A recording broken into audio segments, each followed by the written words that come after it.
Oh, hi, podcast listeners. There's many ways you can listen to the Real Nerds podcast. You can subscribe on iTunes. You can also subscribe on Stitcher Radio. You want to send us a Twitter message? You can do that. It's so easy, at Real Nerds. Like us on Facebook, Real Nerds Podcast. You can visit our website, realnerdspodcast.com, where there'll be a lot of articles for you to not only read, but to listen to our previous shows. Do you like your stories told through pictures? Then you can also follow us at Real Nerds on Instagram. You can also call us, 720-6nerds5. Thanks for listening and enjoy the show. Camera, action! Well, a real nerd knows who shot, and a real nerd can follow the plot, and a real nerd can... talk film! I'm sorry. Take it outside.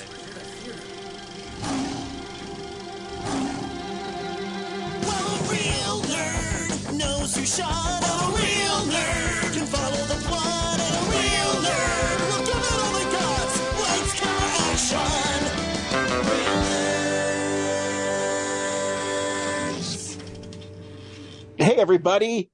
Welcome to Real Nerds Podcast. We are the best movie podcast on the internet. I am Ryan. I am joined by Brad. Hey. And I really want to thank everybody who saw us at Fan Expo Denver. It was a rousing success. Yeah, it was we made it. We got everything ready and available as planned, and yeah, I was most impressed by our panel. Like, I didn't expect that many people to be there. Dude, I was telling everybody, it's so funny you say that because, well, we had a plan for it, but we didn't have a plan. You know what I mean? We knew what we were going to talk about, but we didn't know how it was going to go. It was on the 4th of July at 6 p.m. In fact, I told my friend, I said, dude, no one's going to show up. They're going to go to barbecues. And I'll never forget, is the most surreal feeling. I don't know if you felt the same way. When we went to our panel room and there was people lining up to get in, and you even made the comment like, that has to be for the other one. And I said, oh yeah, dude, there's no way people are waiting to get into our panel. So we kind of fucked off for a couple minutes, and then we went into the panel, and you were setting up the AV stuff. I was just setting up being awesome, what I usually do. But I did turn on the TV. So if I didn't turn on the TV, we would have been fucked. Yeah, I don't know how to do that, so I'm glad you did. So that's why I'm here, bro. So anyways, as we're setting up and I'm sitting in the front, there's like 3 or 4 people, and I go, okay, this seems more apropos and more in line with what we've been through before. And then the guy who was running the room comes in and he says, hey, can we let people in? And I said, yeah, I mean, whatever. You don't have to hold anybody. And obviously, we're here. Yeah. Yeah. There's like 50, 75 people they let in. I was like, what the fuck is going on here? And not only that, but they were so great. Our audience was so good. They were engaged. They had fun. I had people come up to me the next day and said it was the best panel they've been to. And I'm not just saying that because I wouldn't believe it. You know what I mean? Yeah. I mean, considering everything that was available that weekend, ours the best one they went to. That's great. Thank you. Yeah, it's awesome. But you never know. And I've been doing this stuff. Well, this is our 12th Denver or Fan Expo, and so I've done so many panels, and I've talked in front of people. We've done live shows, but when you connect with people, Brad. I don't know if you thought because you were busy running, the slides and stuff. But when I was explaining, because in one of our slides you were talking about the movie going experience, and the last little bullet point you had on there was historic. So I went on to explain, experiences I had in the theaters that could never be replicated at home. And I could see people light up. And it started this discussion of everybody telling us their story. And it was so fun because everybody had a different story, but it all affected them a way. You know what I mean? And I was just so impressed. And we will post that panel so people can hear what we're talking about. I even got yelled at from somebody because I made fun of Twilight, which was great. I love when people yell at me. But yeah, your line of work, I'm sure you yelled at a lot. Yeah, I do. But this is a fun yelling at me. You know, they're telling me I'm stupid because I don't know what Twilight is, and I never will. But that was my experience in the panel, Brad. What was yours? Yeah, I was just stressing about like, are the slides gonna work? Like, because we prepared for the panel, but we didn't like fully prepare. You know, we didn't like do a dress rehearsal or anything. So we didn't really discuss a ton of it between each other. So the slides I made were very like only things that I could think of. So I was, kind of wondering like how that would play in places. And, yeah, like just in my own little world, I couldn't really pay attention to more than just like, let's just make sure this thing runs okay. Like I let you talk pretty much the whole time. So yeah, that's how little influence I had on it. Yeah.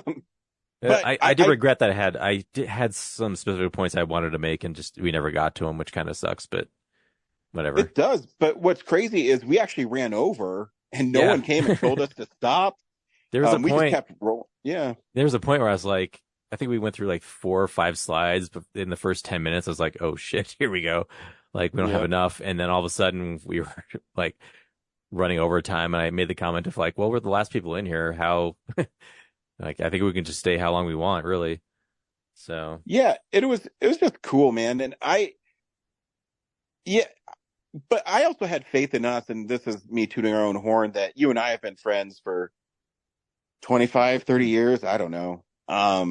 And I knew that because we do the show every week, we could fill the time. I mean, I wasn't worried about that. I just was more worried about the people that did come in were engaged.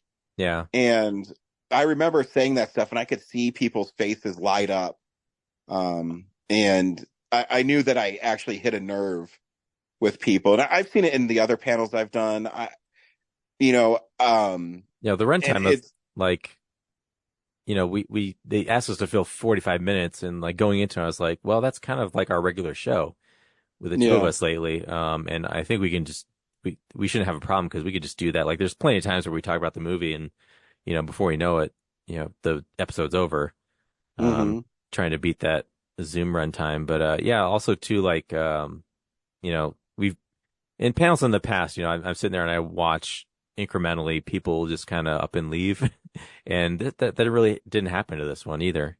No one got up. I think maybe one couple got up, but they probably just, went home early or something. Yeah. And that's fine. And, but yeah, the rest of the con went so well. Last week I told you that my dream was to get Travis Hymel on, who's an artist from Denver area and did Ninja Turtle covers. And dude, it came true. I don't know how I was able to pull it off, but I did. You clearly paid him just to spite me. Yeah. Just to get your way. Make me look bad from last week. Well, how much, Ryan? How much did you give him? That's true. What services did you offer? Well, it's called an under the table hand job. That makes sense because he needs both his hands on top of the table to do commissions. Yeah. The real story is I was just walking through Artist Alley and his art caught my eye because we're both fans of the Ninja Turtles, and he had it look like the Ninja Turtle cartoons because that's what his covers were for the Saturday morning cartoon versions of it. And he had all these little Easter eggs and just started talking to him, and he was a nice guy. And I asked him to do a commission for me, and he said, yeah, sure, I can do that. And he asked me what I did, and I said, oh, I do a podcast, and we have it over there. And he said, oh, is it Pizza Hut? And I said, it sure is. And I said, if you're bored, man, you can come by and talk. I know you need to actually make money here. And he said, no, I'll come. How about Sunday? So it worked out well. It was pretty cool. Yeah. And it was a great interview. That should be up soon, I guess. I don't know. Yeah, I try to avoid listening to them as you guys do them because obviously I'm going to hear them later, so I don't want to be surprised. So, Yeah, yeah. it went well. He was very generous with his time. I was proud that people thought we actually had pizza. The people we talked to were really fun. I think we had a really successful con. I was proud of the work we did. Yeah, I just definitely the fun part was seeing people walk by and think that it's an actual Pizza Hut and just be like, "Oh, I thought I could jump the line of the food court and get pizza here." Like, no, no, that's definitely like a health violation selling pizza over here. Yeah, And they won't invite us back if we sold competing food. So thank totally. you. Well, I was going to ask you, and I asked you at the con, but now we're being recorded because you're a graphic designer by trade, and everything looked great. You can see the pictures on our socials. But what were you more proud of? When people bought our Pizza Hut boxes, or when they actually wanted a real pizza? Because you did such a great job with the representation of what a Pizza Hut looked like in the 90s. Probably when people bought the pizza, because that's like a $20 expense. And there's plenty of places there for them to spend that money. So, it's cool that they, in the moment, like are like confused whether it's real pizza and all. But I think the fact that they like invested their own money into our True. product, which, we only had 10 of, and historically we don't sell a ton of merch when we go there.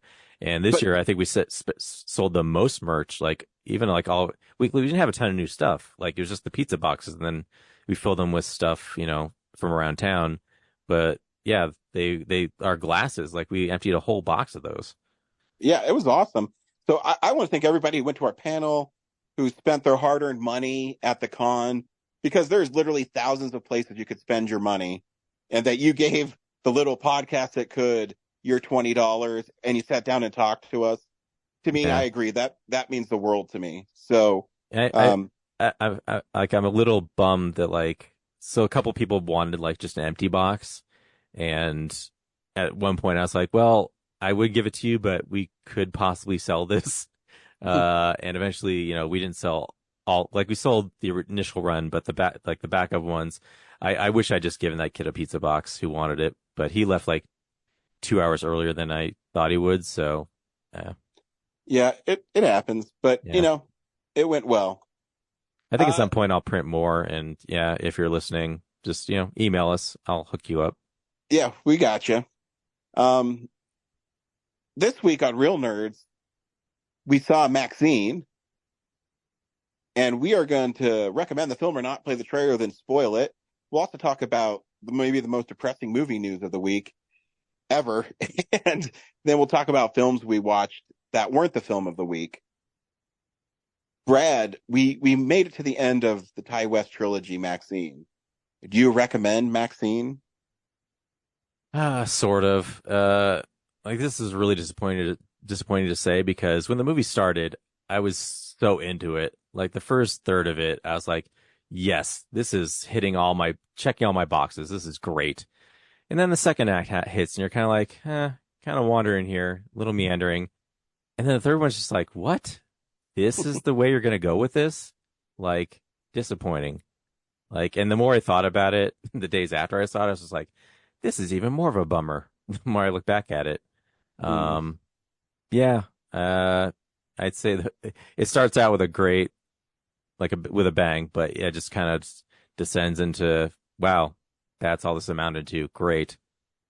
How about you? Yeah, I enjoyed it a lot, but of all of the three films, it's definitely my least favorite. But having said all that, I love the aesthetic. I still love how Ty West shoots films, and Mia Goth is still great. If I had one or two little things to pick with it, is it also seems that Maxxxseen as a character wasn't as strong in this one, and I wasn't a fan of that. Yeah. I wanted her to be tougher. But I still had fun. It's still a fun film. And here's the trailer for Maxxxseen. A24 presents The follow-up to a film that possessed a nation. The Puritan 2. Cut! The blood's wrong. Molly Bennett, meet Maxxxseen Minx. Pleased to meet you. Sorry. We've all got blood on our hands now. The past ain't finished with you, Maxxxseen. Ain't nowhere to hide. There's show business. You never work in this town again. Maxxxseen, what are you hiding? I've seen the devil stalking me. I can feel his power.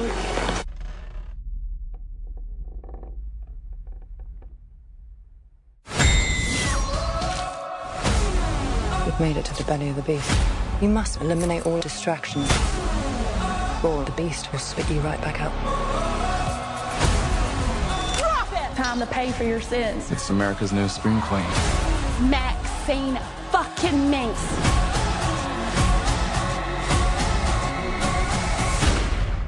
Nicely done. Thank you.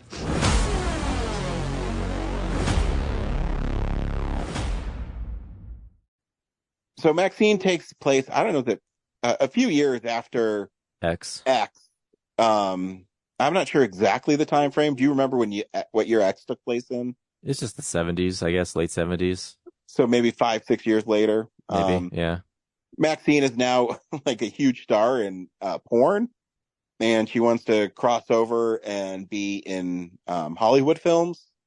So she does this great audition for a movie called The Puritan 2, which The Puritan was like a cult hit on the video market scene, and she ends up getting the lead in it.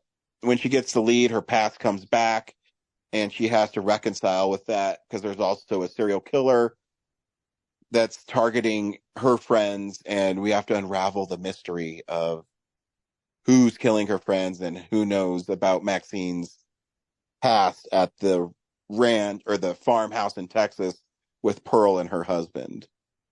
Yeah, and that's pretty much the story of Maxxxseen. Yeah, I didn't want to get to it before because now we're in spoiler territory, but yeah, the aesthetic is amazing. Like, yes, right out of the gate with the audition, and everything, and her driving, speeding around LA in the 80s, just, and all the editing and the music, fantastic. Like, I was like, I'm gonna love this movie. And then there's like that one creepy stalker dude who she steps on his nuts, crushes his nuts. Like, I was like, we're gonna have some awesome kills in this movie. And then, I will say it's the first movie I've ever seen testicles stomped on and they explode. So yeah. So I thought there was gonna be more like after that, there's gonna be like more of like, let's figure out the Night Stalker, like he's killing her friends, and no, the middle is like she's just kind of dealing with Kevin Bacon extorting her, and so she's going to like luncheons and running around the back lot in this like chase scene so they can just have the psycho house in there, and it's just like, all right, let's move this along. And then by the end you find out that the Night Stalker is her dad, has been like, which he was at like her nudie photo booth or whatever at one point. Yeah. If that was, if he's the Night Stalker, like he was there and he didn't like bother to confront her. So it's like, why did he have Kevin Bacon like stalk her if like he could just approach her at any time? Like, well, because he wanted her as part of the thing, because remember her dad is a preacher that's on the TV at the end of X. Which, if you haven't seen X, I forgot that was a thing. So yeah. The reveal at the end is like, who's this guy? So he wanted to do another show where she was in the porn industry and now she's in a horror film, and he wanted her to repent and, that what he's teaching is real. So that's why he didn't approach her at the beginning. And then she's got like the two detectives, Michelle Monaghan and Bobby Cannavale. Like Cannavale's like a failed actor turned detective, and then a lot of their scenes are just like, come on, Maxxxseen, help us out here. And she's like, no, I ain't doing that. Until even after her friend gets killed, she's just like, nope, I'm gonna keep my secrets for so much of the movie. Yeah, and that's maybe my biggest like disappointment in it. I mean, I still had fun with it and it was a good time. But at the beginning, you know, you brought up her holding that dude at gunpoint and she made him suck the barrel of her gun like it was a cock and then smashes his ball sack. But then the rest of the film, she's like afraid of Kevin Bacon. Even after she like fucked him up in his car, which was awesome. Yeah. It just felt like it was a different, like her character decided to be afraid and it seemed really out of character for her. You know what I mean? And all that chasing around time, it could have been time spent like challenging her as a character. Yeah. And it just felt like she was just constantly on the run when she should have been standing up for herself. And also, I was thinking this during the chase scene through the back lot. Okay, she's a star of a film there. And they're just going to let some dude like chase her? Like, what the fuck? Like, everyone's like, whatever. I guess Hollywood backlots were light on security and very empty back in 1985. I guess. It just seemed odd to me that she's literally a star of a movie and some like creepo dude is chasing her around. Yeah. By the way, Kevin Bacon is great in this movie. Yeah. Those backlots are busy. There's no way there's that much time of just the two of them alone. I know. Yeah. Or someone doesn't notice this dude chasing a woman through the backlot. I mean, she could scream, get someone's attention. Yeah. It just it's just a huge waste of time for me. It goes nowhere. But the kills are gnarly. Even her friend in the video store, that was a gnarly kill and it was awesome. Yeah, and Kevin Bacon getting like crushed in the auto yard. But I thought there should have been more. I think like that there's like what, three, four total. Mm-hmm.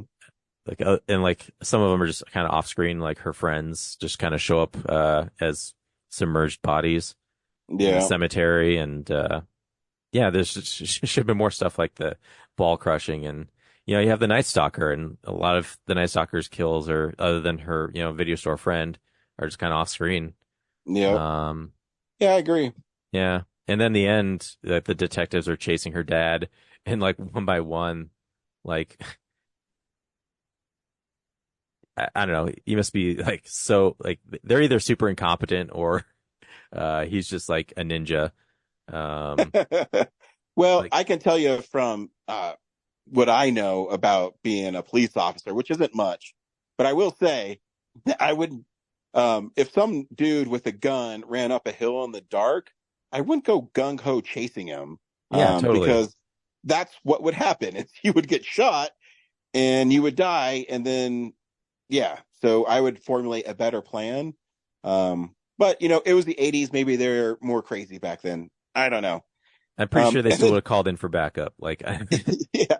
And then I felt bad for Michelle Monaghan's character. She's like, I got him. And then she just rolls down the hill. I'm like, fuck. Yeah. I think she got stabbed in the eye or something. And just rolls down the hill. And that's it. Yeah. It's like, and then, Bobby Cannavale just like does a, like, sort of like a final acting monologue that was like kind of corny. I was like, what is this movie now? Yeah. Like so slapsticky. And then, she has like this exchange with her dad that wasn't, I don't know, to me that interesting. No, I mean, his head exploding was cool, but like, you know, the Pearl monologue at the end, it was way better ending than this. Oh yeah. Agreed. If you're gonna have like a monologue. Yeah. Agreed. I still had fun with it, but I wanted her to be tougher, and I wanted her to fuck people up throughout the whole film, I guess is what I wanted. Yeah. Or just like play more with like her trying to get into the industry, you know? Like, she gets the audition, then she's pretty much in at that point. She struggles a little bit to maintain like the good graces of the director, but just like she's a porn star, like trying to make a move to like a, I don't want to say legitimate career, but just like a more mainstream career, I guess. Yeah. And it's just like, I don't know, she kind of gets everything she wants early in the movie, so it's Yeah, I want to see her fucking fuck people up for fucking with her. That's what I want to see. Yeah, or get it and lose it all. I don't know. Yeah, this wasn't. Shockingly, one of the movies of just like so gung ho at the beginning, and then by the end, I was just like, the more I thought about it, I was like, that kind of fucking sucked. Like, what a shitty ending to this trilogy. Like, just didn't offer up anything interesting in that second half for me. Damn. Yeah. I had fun, but yeah, I was a little let down. I was like, oh man. Like I said, I just wanted her to be the character she was at the beginning. You know, she's getting night stalked by the Night Stalker, and then I want her to fuck shit up. Because that was the Maxxxseen that I was led to believe in X in this film. Yeah, if she wasn't so defiant about like not joining the detectives, she could have like helped out the investigation in the first act and then been taken to places where she could like actually proactively do things instead of just running away from everything. Yep. Agreed. Yeah.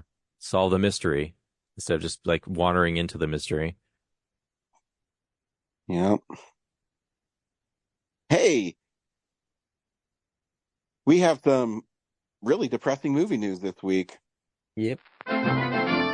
It's real news. Last week you mentioned that Roger Corman passed away, but he was, you know, in his 90s, so that's a great career. Today, the news broke that Shannon Doherty passed away after years battling breast cancer. I was never a big 90210 fan, but I know it was really big. And same with Charmed. I mean, I really liked her from Mallrats. Yeah, that's pretty much my only connection to her is through Mallrats. And she's great in that movie.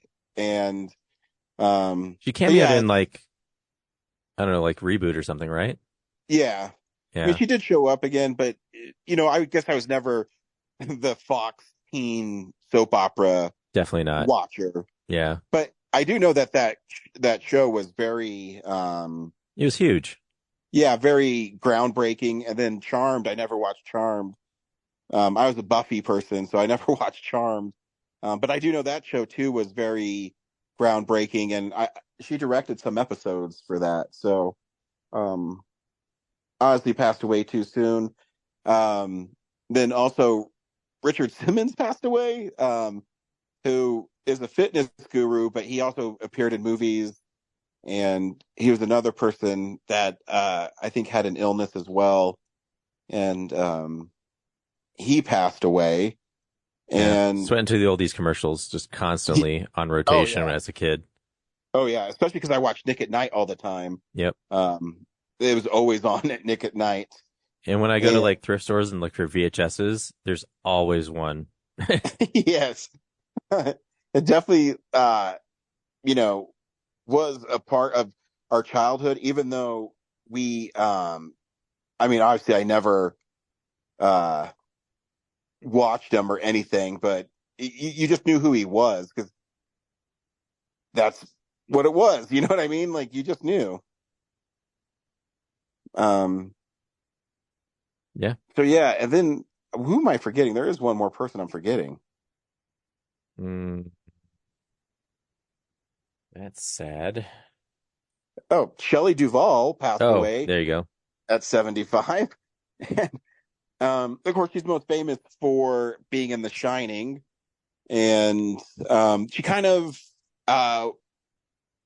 went away from Hollywood for a long time. Because she felt like she was mistreated in Hollywood, and she worked with Kubrick. She probably was. Yeah, the guy who makes you do 200 takes of stuff. You know, I always thought that too about David Fincher. I'd be like, dude, fuck you. I'm not doing another fucking take. Yeah, she's I also remember as a Olive Oil, I guess, just like the perfect casting for that Popeye movie with Robin Williams. But yeah, she had other like Robert Altman movies and stuff. A lot of like 70s, 80s heyday. But yeah, I was always like, man, like why was she not around for like recent films and stuff? And so it's pretty tragic. Yeah, you know, probably her most well-known film besides The Shining is Annie Hall. You know, because just it was such a popular film in 1978 or 77, 78, 77. I don't remember the actual year. I've actually never seen it. Um, but yeah, it's another people that just passed away. In fact, I just decided to open up her IMDb page, and she did a film in 2002 called Manna from Heaven, and then she didn't do another film till 2023. So she did kind of take a break Yeah. from it. At least she got to do something recently, so that's cool. Yeah, and so yeah, a lot of famous people passed away the last couple of days. Yeah. Which is a bummer. It always seems like when there's like a celebrity death, there's, you know, a triumvirate that happens. There's like one and then like two others hit, and then it's like a lull for a little while. So yeah. Hopefully we hit a lull. I don't like people dying. It's not cool. I know it's inevitable, but at the same time, it still sucks. We watch films throughout the week in a segment I call What We've Been Watching. So, yeah, this is the stuff we've been watching. Brad, what'd you watch this week? Not a lot. Obviously is the 4th of July, and I was listening to one of my other podcasts I listened to, and they were talking about Independence Day. So I was like, you know what? I don't think I've watched Independence Day in like 20 years. So, maybe not that long, maybe 15. But yeah, I popped it in, or I actually streamed it, because I only have like a Blu-ray, like a discount Blu-ray of it. I know you're not a fan of it, but you know, on the podcast they were talking about all these points of it. I was like, oh, I was kind of remembering it. I just remember being like in 1996, you know, in I think the end of junior high with my friends, and just kind of getting into movies and going out to movies and stuff. And that was one of them. Mm-hmm. Just like, you know, that and like Men in Black the next year, of just like, that's the movie of the year for us that we're going to see. Yeah. And not realizing like Brent Spiner from Star Trek, like not putting two and two together that he's Data in that movie. It's like, yeah, it's just a different actor. Mm-hmm. So, but yeah, that movie's still fun. Obviously, disaster movies have been very prolific since then. So it's a little dated, but like compared to, like, there's something about the cast itself. Like, it's the movie where like the least where I cringe at all the dialogue and stuff, compared to like Resurgence, or like, you know, any other Day After Tomorrow or something, or San Andreas or something. It's very, like, I think all the characters are better fleshed out in like more, I think, than any Roland Emmerich movie. So, yeah, it was fun. And then I tried to watch the movie Thelma, which is in the trailer. It looks like, see that. Yeah, it looks like an action movie starring a very elderly woman, which I thought, like, some friends of mine are trying to make that movie, and I was like, oh my God, they did it based on the trailer. But I've been super tired, obviously, so I tried to watch it, fell asleep through a good chunk of the middle. But the beginning and other parts is very small. Like, it's a lot of it is dialogue or takes place in the nursing home. She ventures out on her scooter at one point.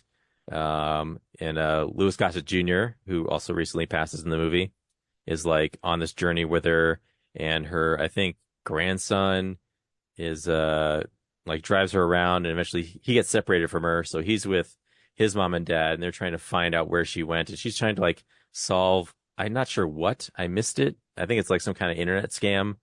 So if you think back to like the Beekeeper earlier, instead of her just offing herself in the beginning of the movie, she does something about it.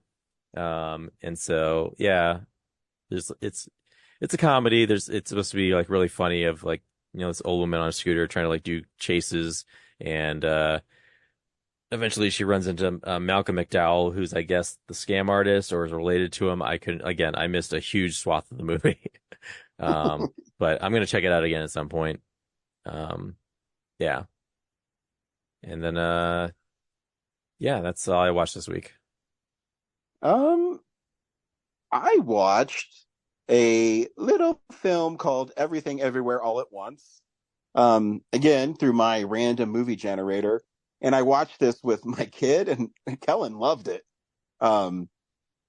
He said, Dad, this movie's so crazy. Why do they have hot dog fingers and the rocks that talk to each other. I said, I know, buddy, that's part of the film. It's, it's everything happening at once, but at the end of the day, it's about the relationship between a mother and a daughter. And he loved Waymond in it, and I go, oh man, this movie plays for my son. And I thought that was really cool. It's such a cool movie and it's so fun to revisit. Okay. And, so it's just cool to see again. And the Blu-ray is cool as well. I saw Despicable Me 4 today, and oh man, the plot is not good. It's basically Gru has to go into witness protection, and he tries to be friends with his neighbor, who's voiced by Stephen Colbert, which is kind of cool. But so Ace and Gary are back? Yes. For those really old Saturday Night Live skits. They intersperse just the minions doing something silly. And at one point, they do experiments on these 4 minions or 5 minions that get superpowers. That doesn't even come into play till the end, and they don't even really do anything. It's just, the animation looks great, and that's about all I can say about it. I didn't laugh once. Just sitting there going, okay, well, I mean, it looks nice, and there's like some nice moments with the family. Did Callan like it? He did. He told me he couldn't pick between that or Inside Out 2 of his favorite animated movies of the year. Oh, I'm like, okay. Ouch. Yeah, I know. I'm like, oh man. Well, hopefully when he gets older and he understands the layers and subtleties of writing, that he'll understand. Once he can he's older and he can relate to the inner workings of a teenage girl, then yeah. Yes, exactly. So yeah, is whatever. It's fun to take my kid to movies.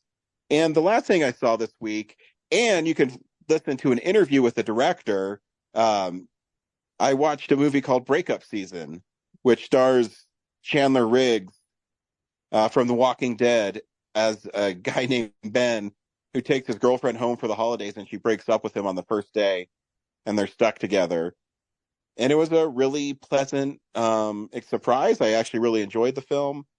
And you can hear me gush about it and really get into the meat of it with the director, H. Nelson Tracy, that you can find on our website. And it's going around the circuit. So if it's in your neck of the woods, I recommend seeing Breakup Season. Yeah, he mentioned there's going to be like a holiday time rollout. So if you can't get to a film festival, you'll hopefully have a national something going on at the end of the year. And that actually felt bad because you were in that interview with us, and I just kept going. And then at the end, I was like, oh shit, I forgot to see if Brad wanted to ask any questions. Yeah, it's all right. My biggest thing was like, there's like a plot thing with the beginning of the movie. I was like, I feel like should have just I don't know, as a 42-year-old, I can recognize that we can just kind of speed this up. But yeah, Chandler Riggs' character is a little immature, and so he definitely fumbles his way through it. But you saw it at a sold out showing at the Esquire, right? I did. He sold that place out. Had media there, like 9 News was there. It was crazy. But yeah. Nice. And like they had a Q&A afterwards, so I also already had a bunch of questions answered in my head, so it felt disingenuous to ask them again, already knowing the answers. So it's not a big deal. Cool. So yeah, look for that interview on our website. If you're listening to this show and like, what is he talking about? You'll find it. Next week, we are seeing Long Legs, which is getting really good reviews. Another horror film. It's been like 3 horror films in a row. So yeah, that's fun. And until next week, we'll see you at the movies. Well, a real nerd knows who shot. Well, a real nerd can follow the plot. And a real nerd will give it all they got. Lights, camera, action. Real nerds.